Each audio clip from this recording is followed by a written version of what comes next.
I firmly believe you can't move forward in life until you've learned how to have proper closure and flip that last page of that chapter that you are leaving. Maybe a relationship that you thought was going to last forever is actually ending, and it's bringing a huge amount of change into your life. Perhaps you're actually just moving into a natural new season of life. Maybe you're growing up a little bit more and things are inevitably changing around you. Or maybe you're moving house, moving jobs, moving cities, moving countries, and you want to properly close the current chapter that you're in so there are no hangups holding you back from having a fresh start wherever you're going to. But the question is, how do you practically and in the best and healthiest way possible have an ending to a chapter or a season? So our goal today is to learn how to have closure during the ending of a season or a chapter in your life. So the first step, getting the facts and getting your emotions clear. Emotionally, it's really easy to get overwhelmed during a big life change. We've talked a lot about this before.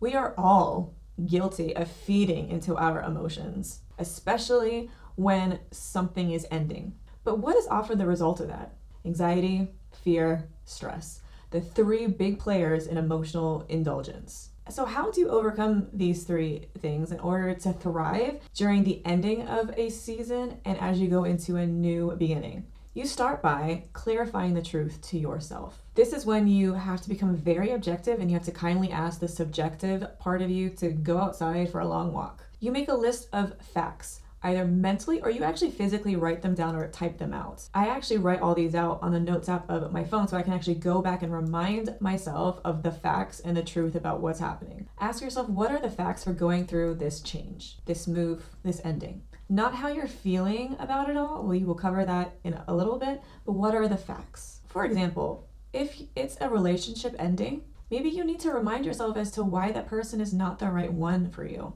Maybe you didn't have a choice in the breakup and you didn't want it to happen. And the only fact that you can write down is that you deserve to be with someone who wants to be with you, and he or she is not it. Even if that's the only thing you can get out of yourself, then that's still one positive step in the right direction. And your brain will remember that.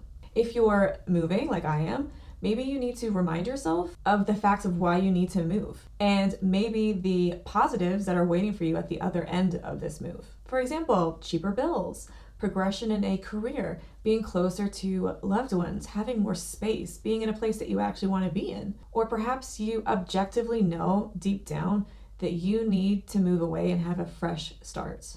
Honestly, this exercise is to try and get you out of your own head. This is designed to take as much emotion out of the mental process of closing a chapter as you can. Because often, if we're being really honest, and I hope you are being honest to yourself, we can dramatize things. And our emotions end up feeding them and growing them into something much bigger and scarier than they are in reality. And what that does is that can often paralyze us from actually moving forward and having the closure that we need. Now let's talk about emotions because they are important, especially during the ending or the closing of something. So your emotions are going to be naturally heightened, but this is specifically why I always like to tackle the facts of what's going on first before I get to grips with how I'm feeling and all my emotions that are going through my head. I strongly believe you need to get your feelings and emotions heard and recognized. I would honestly take some time, just how we took some time to get the facts clear in our head. I would urge you to take some time to really understand what you are feeling and why. Perhaps you need to write out your thoughts. Perhaps you need to get a new journal just for this big change, this big move, this big ending. Or maybe you can use a close friend that you trust as a sounding board.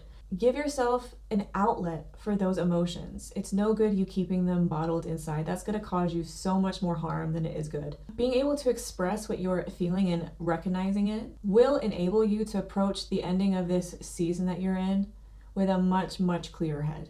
Because as much as we don't want our emotions and feelings to take over everything and for us to indulge in them, we also don't want to ignore them. There's a reason why you feel the way that you do, and that's okay.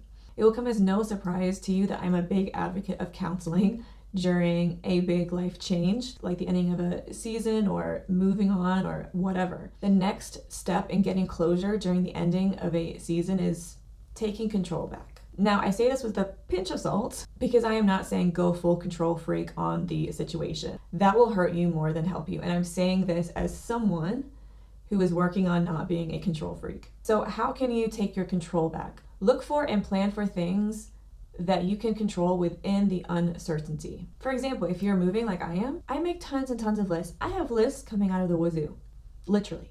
I have so many lists, but that's how I feel safe and in control during the unknown. Don't get me wrong though, I can verge into the other extreme and become obsessed with trying to control every little detail, even though logically I can't. So this is where I need to know, maybe you also need to know your healthy limits. Maybe in a more highly strung situation like a breakup, you need to take control back by deleting numbers, deleting accounts off your phone, whatever you have to do to have a clean break. The next part in the process of having an ending is reflection.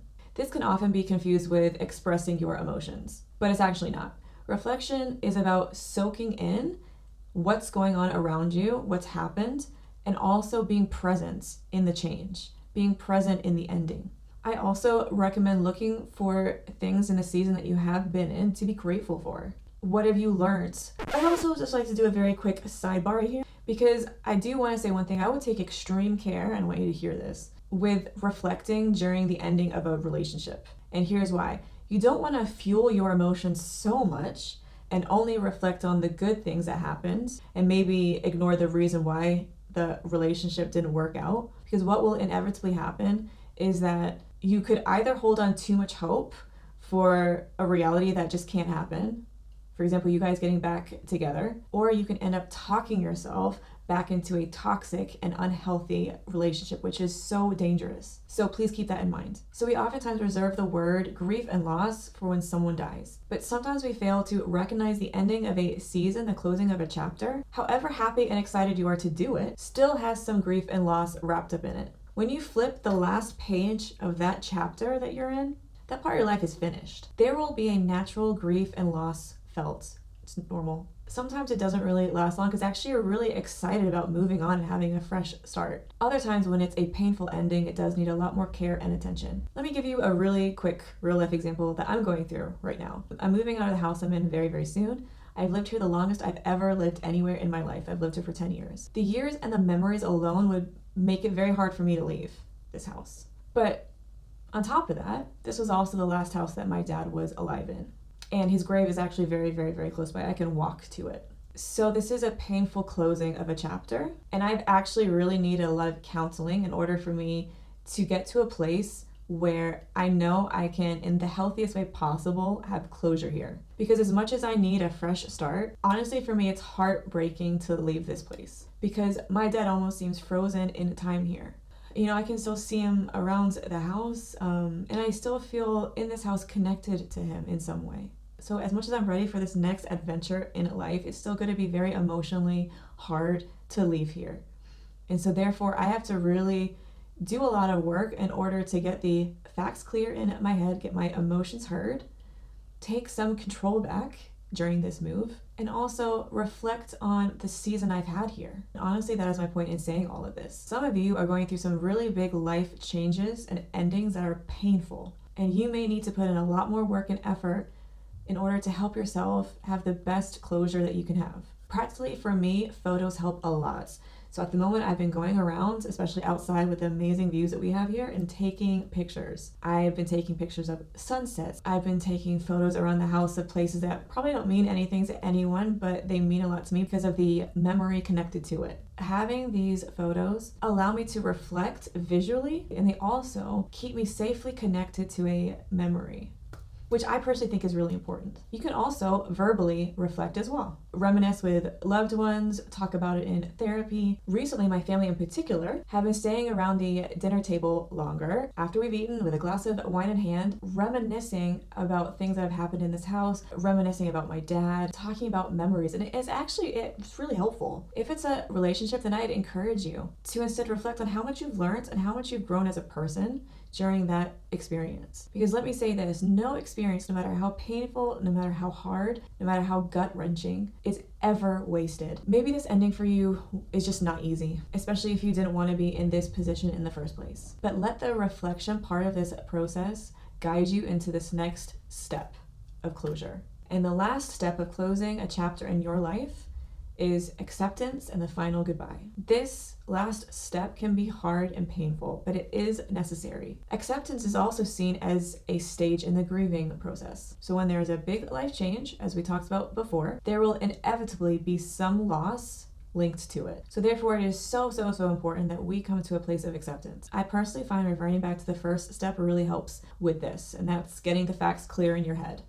What objectively is going on? Why did it have to happen? And why do we need to move on? Change is going to come for us all. There is no hiding from it. And oftentimes, especially in your younger years, you can go through a lot more change quickly. So it's really important to understand that change is natural and it happens to everyone. And actually, we need to embrace it in order to keep moving forward. So instead of running away from a season that's ending, as sometimes we want to do, accept it. No one wants to stay stuck in the same place that they're in and stay there for years and years and years. Sometimes you have no idea the amazing opportunities or the amazing things that are on the other end of that big life change. For example, getting severely chronically ill just over 7 years ago completely changed the landscape of my life forever. It was a change I would have never chosen, but I also couldn't run away from it either.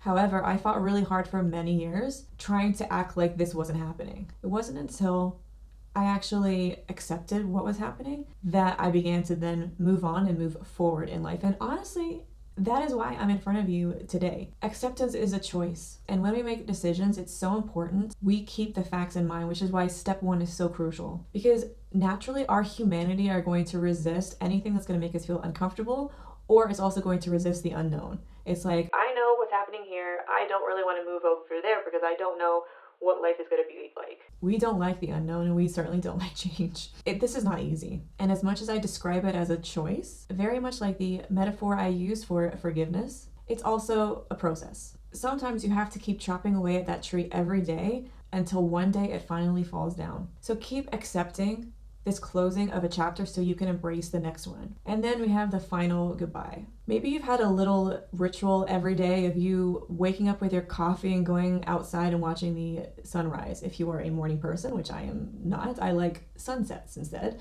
But let's say you really enjoy that.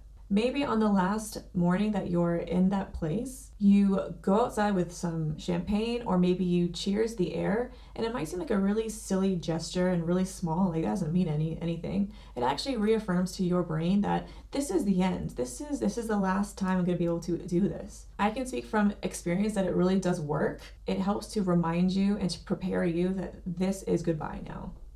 This will be the last time I get to do this, so I'm going to make this moment special. It's the little things in your goodbyes that might not mean anything to anyone else, or maybe to them it might look ridiculous. However, it can mean the world to you, and it can actually end up making a huge difference when we face an ending in our lives. I hope you found something in this video to help you have a better ending in whatever season or chapter is closing in your life right now. I really hope that you can have this proper closure that you deserve, honestly, so you can embrace everything that is waiting for you in the next season. Don't get stuck. Thank you for choosing to hang out with me today, and I'll see you in the next one.